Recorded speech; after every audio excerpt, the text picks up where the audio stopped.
ہمارے استاذ نے ایک واقعہ سنایا تھا ہمیں، کتابوں میں یہ واقعہ لکھا ہے کہ ایک طالب علم تھا، پرانے وقتوں کی بات ہے، رات کو مسجد میں چراغ لے کے مطالعہ کر رہا تھا. پہلے زمانے میں لائٹ وائٹ تو نہیں ہوتی تھی، گاڑیوں کے سفر نہیں تھے، اونٹوں کے سفر تھے، تو مسافر لوگ بعض دفعہ آ کے مسجدوں میں ٹھہرتے تھے. تو اس نے دیکھا کہ ایک جوان لڑکی ہے، پردے میں ہے لیکن خوبصورت جوان لڑکی، وہ آئی اور اس سے کہنے لگی کہ میں راستہ بھٹک گئی ہوں، مجھے ایک رات مسجد میں گزارنے دے دو. باقی یعنی صحیح تھی، وہ اسی طرح ہوا تو کہیں بھٹک گئی تھی. شہر میں بھی بعض دفعہ لوگ بھول جاتے تھے نا کہ راستہ بھٹک جاتے تھے. اب یہ پریشان تھا کہ میں اس کو رات کو اگر پناہ دیتا ہوں تو مجھے شیطان ورغلائے گا، اور اس لڑکی کو اگر میں پناہ نہیں دیتا تو یہ کہاں جائے گی رات کو، کوئی اور اس کی عزت سے کھیلے گا. تو اس نے بہرحال اس کو ٹھکانہ دے دیا، اس کو کہا کہ آپ ادھر اس طرف جا کے سو جائیں.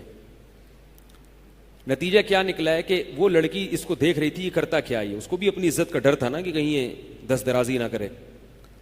تو یہ نوجوان جس چراغ میں مطالعہ کر رہا تھا، مطالعہ کرتے کرتے اس کی آگ میں اپنی انگلی لے کے جاتا اور اس کو جلاتا. جیسے ہی وہ جلنے لگتی تو اس انگلی کو واپس کھینچ لیتا، ایک دم تپش آگ لگتی نا، واپس کھینچتا. پھر تھوڑی دیر بعد یہ انگلی اس میں لے کے جاتا، پھر واپس کھینچتا. پوری رات یہ کرتا رہا ہے اور اپنی انگلی کو جلاتا رہا ہے. صبح جیسے ہی ہوئی ہے، اس نے فوراً، صبح صادق ہوئی نا فجر کی اذان کا وقت، اس نے فوراً اس لڑکی سے کہا یہاں سے چلی جاؤ، فوراً یہاں سے فوراً چلی جاؤ. اس نے کہا اللہ کی قسم اس وقت تک نہیں جاؤں گی جب تک تم یہ معاجرہ نہیں بتاؤ گی رات تم نے کیا ہے. تو کہنے لگا یہ میرا اور اللہ کا معاملہ ہے، میں تمہیں نہیں بتا سکتا. اس نے پھر اللہ کا واسطہ دے کے کہا، اس نے کہا میں جاؤں گی نہیں یہاں سے جب تک بتاؤ گی نہیں. اس نے کہا شیطان مجھے ورغلا رہا تھا کہ ایک جوان لڑکی ہے، اجنبی ہے، کوئی دیکھنے والا نہیں ہے،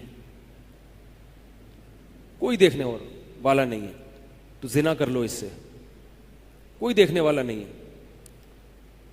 شیطان مجھے لے کے جاتا تھا تو میں اپنی انگلی آگ میں جلاتا تھا، اپنے نفس کو یہ سمجھانے کے لیے کہ دنیا کی آگ برداشت کر سکتا ہے، جہنم کی بھی برداشت کر لینا، جہنم کی بھی برداشت کر لینا. پھر اور اگر تجھ سے یہ برداشت نہیں ہو رہی تو وہ کیسے برداشت کرے گا.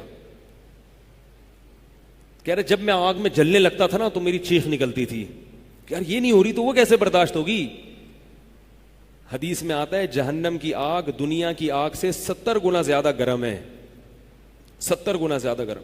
جب نبی صلی اللہ علیہ وسلم نے صحابہ کو یہ بات بتائی، ترمذی کی حدیث ہے کہ صحابہ کے سینے سے رونے کی ایسے آوازیں آنے لگیں جیسے ہانڈی کھولتی ہے، ایسا روئے صحابہ. حالانکہ صحابہ گناہوں سے بچتے تھے، اتنا روئے ہیں کہ سینے کے جیسے ہانڈی کھول رہی ہوتی ہے ایسے ان کے سینے سے رونے کی آوازیں آئی ہیں. اور عرض کیا واللہ انہا لکافیۃ یا رسول اللہ، یا رسول اللہ یہ دنیا کی آگ بہت تھی عذاب دینے کے لیے، اللہ نے اس کو بھی 70 گنا زیادہ گرم کیا ہے. تو اس نے کہا کہ میرے دل میں گناہ کا خیال آتا تھا، میں کیا کرتا تھا اپنے آپ کو جلاتا تھا جب چیخ نکلنے لگتی. تو اس طرح پوری رات میں نے اپنے نفس کو روکا ہے گناہ سے.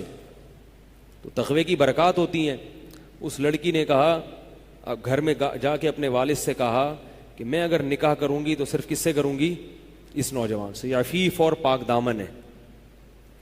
تو کتابوں میں لکھا ہے کہ اس کے باپ نے اس کا نکاح دیکھو حرام سے بچایا، اللہ نے حلال طریقہ رکھ دیا.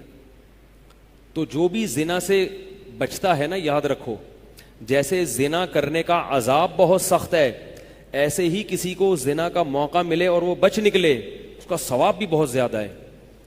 تاریخ میں جن ہستیوں کو بھی زنا کا موقع ملا اور انہیں موقع ملنے کے باوجود زنا نہیں کیا، ان کو اللہ نے دنیا میں بھی بہت نوازا ہے.